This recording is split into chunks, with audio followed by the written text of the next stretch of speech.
Today I'm going to be giving a demo on the recent MCP and Kuadrant proof of concepts.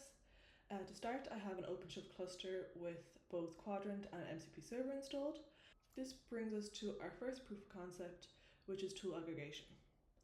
So what we have is a MCP server that is sitting in front of two other MCP servers. So how it works is on startup, the first MCP server, or what we're calling the MCP Gateway, performs two initialization calls to the other two servers that are behind the first MCP server. The first server is then able to do a tool list with those servers, and the result of those tool lists, it saves in memory.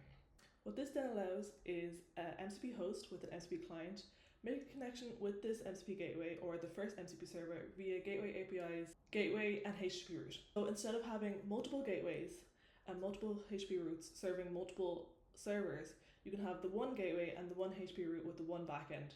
This brings us to our second proof of concept, which is auth policies and rate limit policies.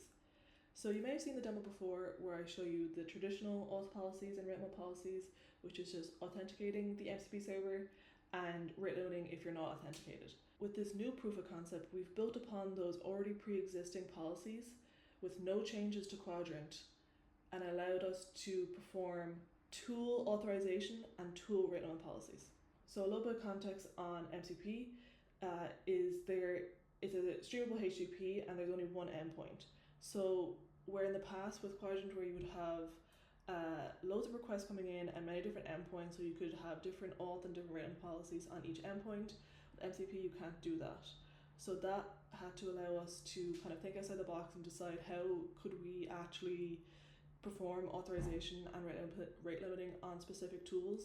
So the easiest solution for us to do was xproc. So an xproc component in the filter chain in Kuadrant, and what it does is it looks at the request being made from the client, pulls out the tool name from the request body, adds it to the header, then can be used by either auth remote or limiter without any changes.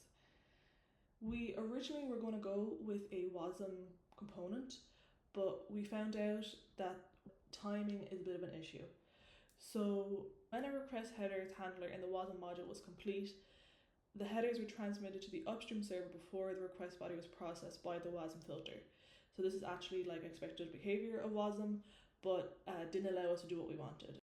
So as you can see here, this is our rate limit policies per tool, and we are doing our checking if the header is X MCP tools and making sure that the tool name is server1 echo headers, and then the same for our auth policy as well.